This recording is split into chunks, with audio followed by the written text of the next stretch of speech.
साथियों, मैं अजय अध्यापक तैयार हूँ। आप कितना तैयार हैं जनगणना 2027 के लिए, जो कि पहली डिजिटल और जाति आधारित जनगणना होगी। हमारे लिए उस तह तक जाना है जहाँ विकास अभी भी नहीं पहुँच पाया है, यानी कि विकास की अभी भी वहाँ पर आवश्यकता है। हमें अपने काम को बहुत ईमानदारी और लगन के साथ करना है और ये सोच के करना है कि हमें अपने देश के विकास के लिए जो भी संभव हो उस तरीके से हम काम करेंगे। और हम देखते हैं कि हमने अभी एसआईआर पर काम करा है, बहुत बेहतरीन काम है। और भारत को जिस हिसाब से हम देखते हैं कि पेपरों में, तो पेपर और धरातल की स्थिति में बहुत अंतर है। हमें धरातल की स्थिति को ध्यान में रखकर एक विकसित भारत का निर्माण करना है, क्योंकि हम कहने के लिए कह सकते हैं कि $5 ट्रिलियन की हम अर्थव्यवस्था बन गए हैं। हम विश्व की चौथी अर्थव्यवस्था हैं, जबकि वास्तविक स्थिति और एक अलग ही है कि जहाँ 80 करोड़ लोग अभी भी सस्ते गल्ले पर डिपेंड हों, तो ये हम सोच सकते हैं कि कौन सा विकास है।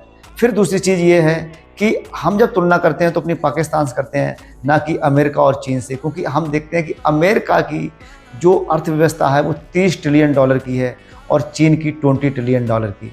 तो हमारी इनसे तुलना होनी चाहिए, क्योंकि कोई भी देश जब वो अंतर्राष्ट्रीय पटल पर अपनी छाप छोड़ेगा तो उसको विश्व की अर्थव्यवस्थाओं के सामने अपने को पैरेलल रखना पड़ेगा, तब जाके विकसित भारत का निर्माण होगा। और इस जनगणना से व्यक्ति की जो आर्थिक स्थिति है, जो जाति आधारित जनगणना में बहुत अधिक तक क्लियर हो जाएगी कि किन जातियों की कितनी संख्या है, किनका उनको कितना प्रतिनिधित्व मिला है और कहाँ पर विकास की अभी बहुत बड़ी संभावनाएं हैं। क्योंकि इस जनगणना से बहुत चीज़ें क्लियर हो जाएंगी कि विकास कहाँ पर वाकई सबसे ज़्यादा जरूरत है। जो लोग एकदम पीछे रह गए हैं, जो हाशिए पर हैं, जो अभी भी सरकार की तरफ टकटकी लगा देख रहे हैं, और इस जनगणना से बहुत अधिक तय हो जाएगा कि हमें किस तरीका की योजनाएं परियोजनाएं बनाना चाहिए, जिससे जो लोग छूट गए हैं तो वो भी शामिल हो जाएं। विकास ये नहीं है कि मेरा पेट भर गया तो विकास हो गया।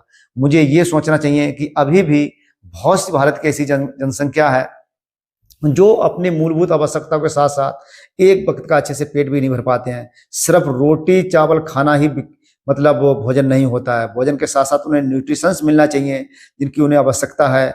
वो इतना आउटपुट कर रहे हैं, इतना कठिन परिश्रम कर रहे हैं, उस हिसाब से उनको खाना नहीं मिल पाता है, खाना की क्वालिटी नहीं है।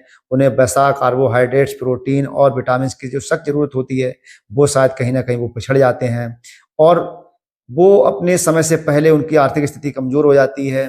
तो इसलिए एक के संतुलित भोजन प्रत्येक व्यक्ति को मिलना चाहिए, स्वस्थ पर्यावरण मिलना चाहिए। मैं अभी दिल्ली को देख रहा था कि 400। साथियों, मैं अजय अध्यापक तैयार हूँ। आप कितना तैयार हैं जनगणना 2027 के लिए, जो कि पहली डिजिटल और जाति आधारित जनगणना होगी। हमारे